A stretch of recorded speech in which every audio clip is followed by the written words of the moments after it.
All right. Hey, everybody. It's Sean Ryan, and welcome back to my second episode of Creator to Creator.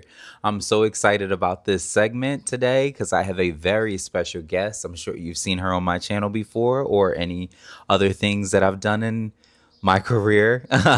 This is Rozetta Marie, ladies and gentlemen. Welcome Hey. to Creator to Creator. I'm so Yes. thankful that you decided to come on to our show Yes. and vibe out with us today. Yeah, Right. As yeah. we will. Yes. So cool. Like one of the first things I want to say is could you please tell me who Rozetta Marie is? Ooh. Rozetta Marie is a multifaceted person just in life. Like, is this the part where I say all the things I do? Yeah, tell me Okay. everything. Like, okay, let's just start here. Born and raised in Brooklyn, half Panamanian, half American. Um, uh, I sing, I have modeled, I act, I bake. I'm a mother. So a wonderful daughter, by the way. Um, I am diving into life coaching. I do Yes. artist development. Whew, what else do I do? Yes. Oh, I have my own payroll and HR business. So I'm Nice. also a corporate business person. So yeah, Rozetta Marie is just like a multifaceted person. I'm a Gemini. How could I Yes. forget to say that? Gemini I love being life. Gemini. Yeah, so I just like to dive into so many different aspects of life and just, see how I can just be great in everything I do. Yeah. All right. So more specifically, like I know that you're a content creator. Yes. So you have yes. a really cool show out called Yes. Rosetta Rants. Yes, I forgot to mention that part. Yes. Yes, yeah. No, but that's okay. doing No, those? Are we we doing we those? we Yeah. want to we want to hear everything that people Yeah. do on this show. But what bonds us is the content creation part of it. So why don't you tell me about this really cool TV show that you have called Rosetta Rants Yeah. and how that came about? Okay, so Rozetta Rants was a name that my daughter gave me. Oh, cool. Because she was like, you and your friends be on the phone just beefing about people and stuff like that. And she was like, you're always ranting about something. But this is when I was like getting on her about her room being dirty. So that's kind of like where it came from. My daughter one day created a platform for me years ago, right? On social media and named it Rozetta Rants without me knowing, without my permission. Okay. Oh, wow. And so I just took the name and ran with it. People were like, oh my God, that name is so cool. Like, and I'm like, sure, okay. It came because I used to be fussing, but okay, And so now Rozetta Rants is a show where basically I just like, I talk. I'm a talker and I like to talk about relationships and myself and, issues, just like random things that happen in life. So like, yeah, that's where it came from. I bring people onto the show to say co-host with me for a few episodes at a time. One will be coming out with him soon. Yeah. And we just like vibe out like we're doing now and just like talk about, different topics, but it is very much relationship based. Okay. Yeah. Yeah. And where is that shot in? Where is that actually shot in? So that is actually shot at the Philly Beat TV studio in Philadelphia. Shout out to my producer, Antoine. He actually, I had put Rozetta Rants down for a while and he actually brought it back to life. So shout out to him. Forever grateful. So we got some really interesting stuff coming up. But yeah, he's my producer, and that's what we shoot in Philly. And what made you want to get into that, like hosting space, hosting your own show? Was it just because you were very opinionated? What was it exactly? Okay, so where this all came from, I'm gonna try to make a long story short because, like I said, I'm a talker. But where this all came from is back in the day, me and a girlfriend of mine were in a diner in New York. I'm a New Yorker. I think I said that right. We were in a diner in New York just talking about her relationship, her marriage, which is now over. We don't put it all over social media, so it's okay to talk about it. Right. Okay. And so she was complaining about there was a condom in the house. Oh, wow. That had been used. Okay. And he was saying that he was doing his own thing with it and that he wasn't cheating. So that's where that came from. So What was he doing with it? He was. I wasn't sure if this was a family show. Can we say? Can I say what I want to? Yeah, go ahead. Oh, he was jerking off. He was jerking off Yeah, with it. Oh, with wow. yeah. Oh, my. Yeah, that's what he said he was doing. Okay. But who does that with a condom? I don't know. Okay. So a little bit more context. Back in the day, my mom would say that her dad, my grandfather, would tell them, don't do that dummy, that he would call them dummies, right? He was an abuser, so it wasn't a great thing. However, it became a joke to them, right? And so when this particular day, fast forward, that particular day came up, I said, oh my God, my mom always said granddaddy calls people dummies and don't do that dummy. So we started interviewing people in the street. And we started asking guys, do you jerk off for the condom? And da-da-da. And so then we just told people caught onto it. Rappers caught onto it. And mind you, this is before like everybody started really doing stuff like that on TikTok and everything. Like this is before this is like pre social media. Yes, I know. I look not good, but not pre social media, but before like the TikTok world. We used social media to actually get more popular. Right, yeah, right. But it was more so Facebook. Okay, it cool. It wasn't too much Instagram or TikTok, like you said, or anything. We used Facebook and Twitter to kind of promote it. Friends that I had that were in the, radio space, they were like, oh, come be on my show and we were getting segments on people's shows. It just blew up out of nowhere off of a joke. Wow. And so in that space of me and her doing that show, it's like, as much as I love music, as much as I love modeling and acting and all these other things that I do, I said, oh my God, I want to be a talk show host. Right. You know what I mean? So from there, I got picked up by another team, which used to be called Studio NYC. And they put me on their show, which was a TV show in New York called Sex Sells. And it was on the network, Manhattan Neighborhood Network, which is where a lot of other celebrities filmed their independent shows. I got to see some celebrities from Wild 'N Out and Five Heartbeats. Like, I got to do like so many things with them. So nice. That is, so then in that space, it was like a more elevated type of situation, right?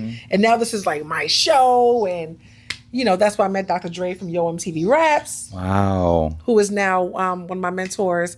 And so, like, I literally found like another passion that I never would have ever thought. And so now fast forward to now when COVID happens and everybody has to shut everything down. And so now I don't have any radio show anymore or anything like that.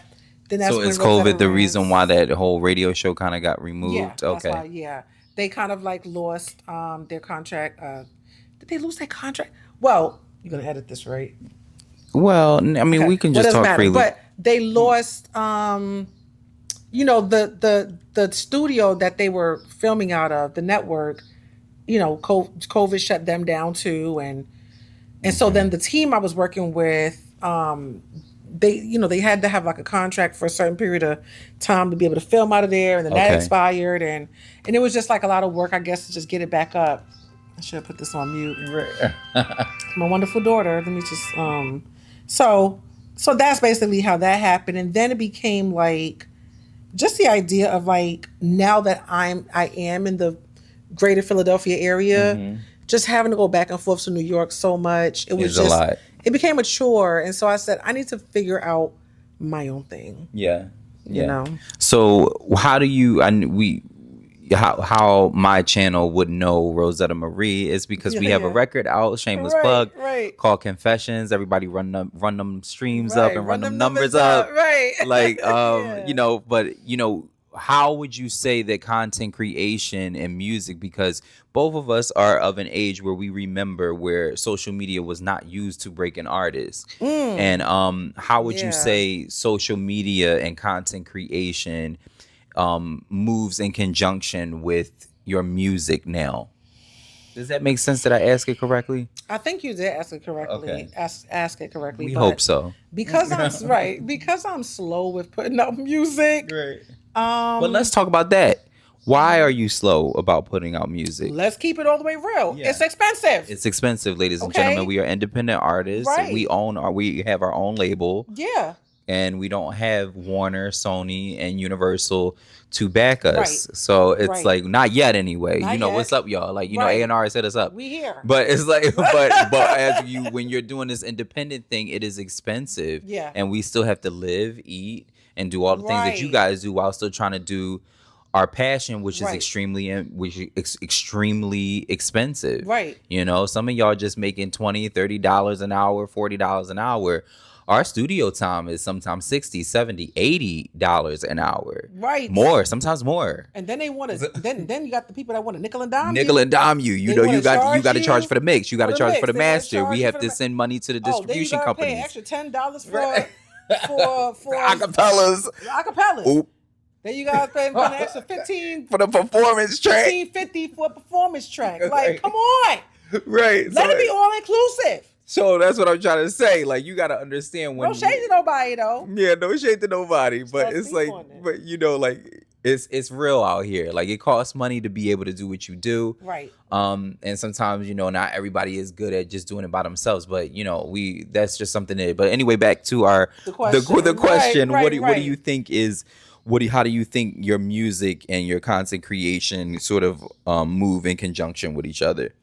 What I can say is something that a friend of mine did some months ago, another artist friend, which I don't know why I kind of do this with you, but what we have at our disposal now is to be able to share sounds, you know, and so like if I know that a friend of mine has a song out and I'm putting out videos and stuff on TikTok or Instagram and I need some background music to it, we use all these other popular artists. Why not find a friend, find that independent artist, Absolutely, and use their sound? Yeah. You know what I'm saying? So I've used his song in one of my posts. I had another friend.